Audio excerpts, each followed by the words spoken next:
Welcome back to online class.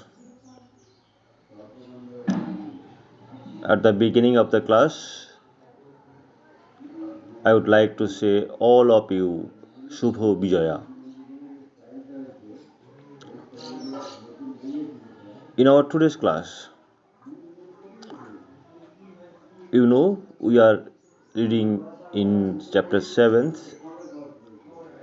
In our previous class, before Puja vacation, I have told you and already we have discussed about the development of cities. Regarding the fact,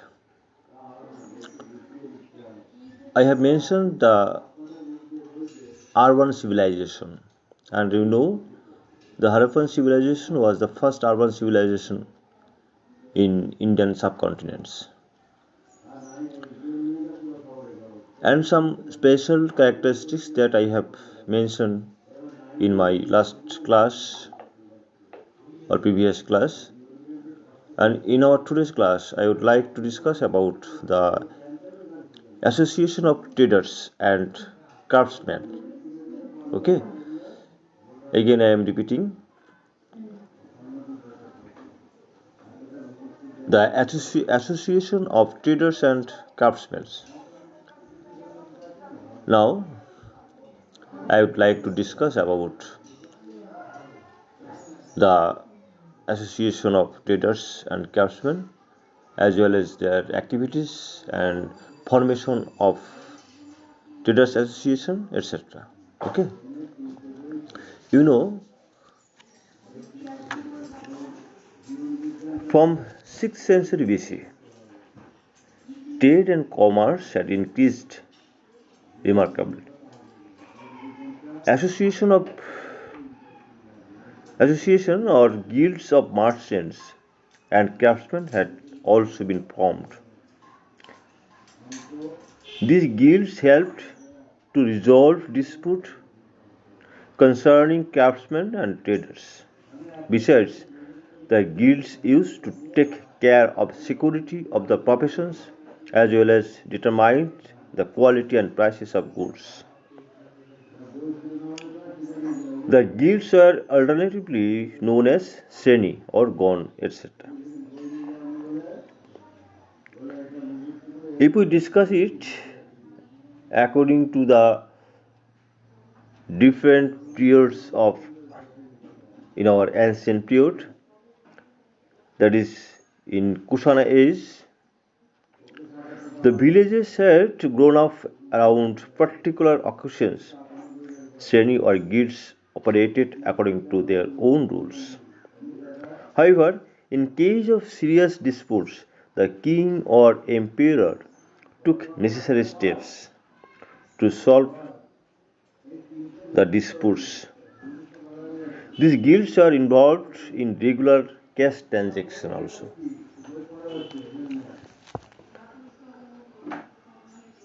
The different people kept their money with the guilds as security deposit.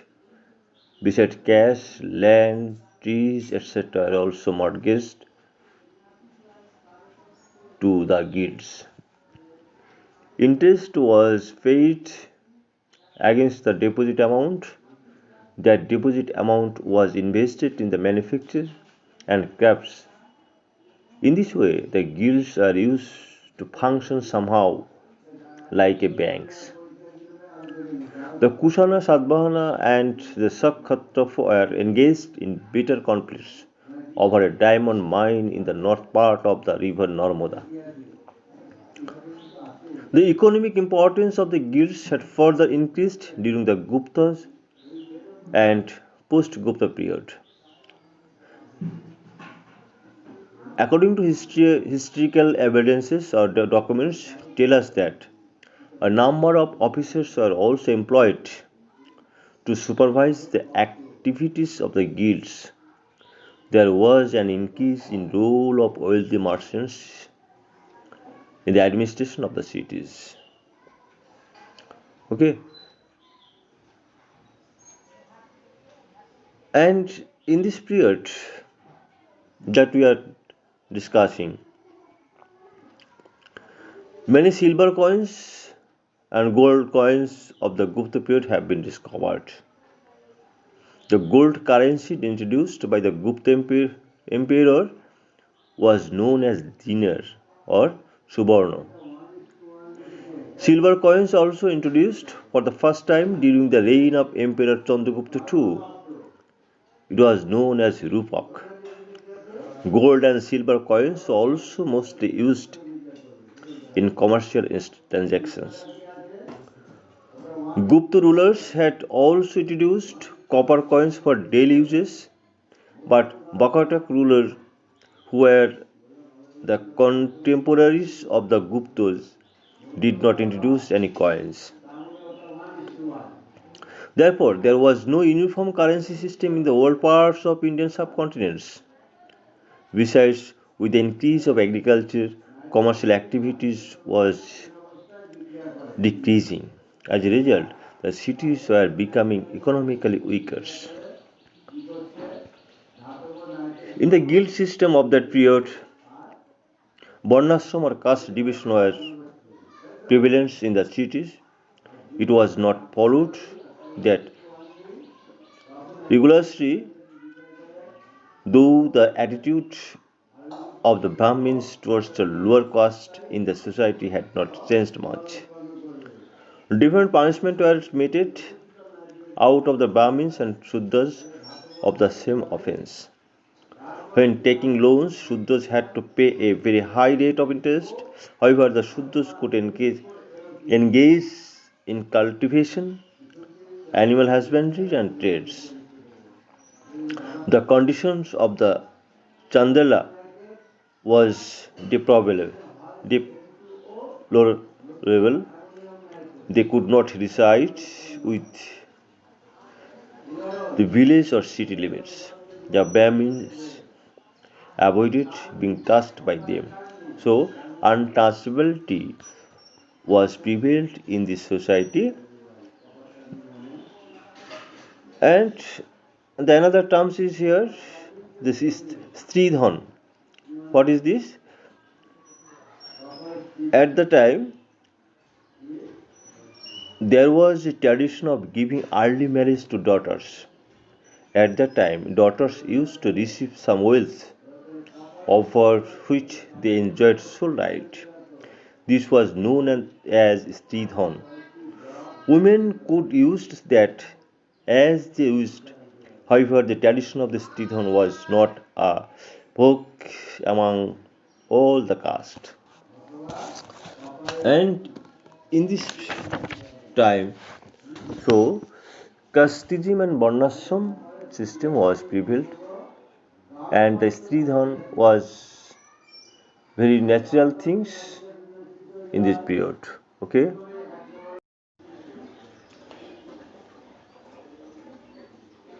This is continuation of my first audio.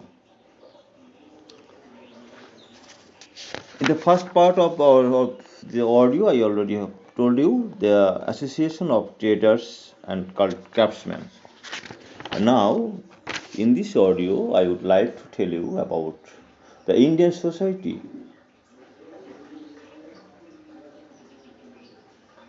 That means what was the condition of Indian society during these periods.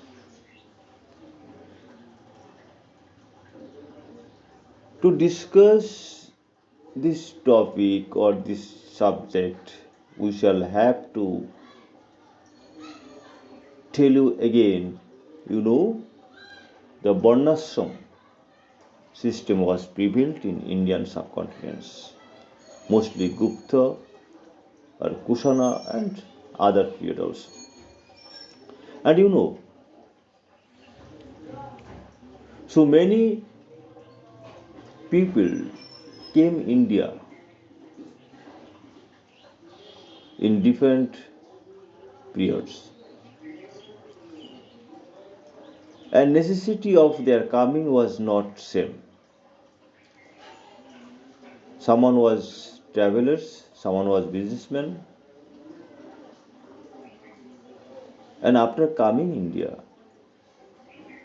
they have written their experience or their observation about India.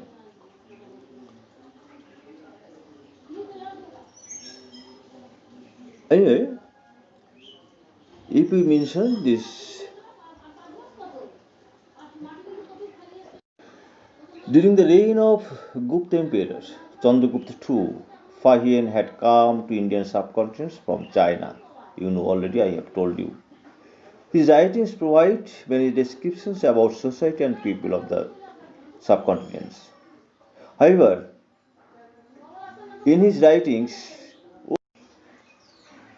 Fahian had written that there were a number of cities in subcontinents. The cities of central India were more advanced. Residents led a contented life there, but he gives information that the Chandelas used to reside outside of the city. People with bad disposition were known as Chandelas. Indians were hospitable to foreigners and they took care of them and they took them as a guest and they always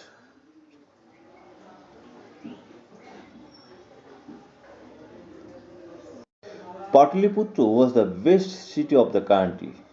Its residents were happy and resourceful. Wealthy people belongs to the Vaishya caste set up charitable dispensaries at many places of the city.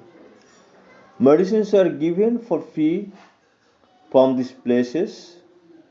There was also provision for food and accommodation of the poor.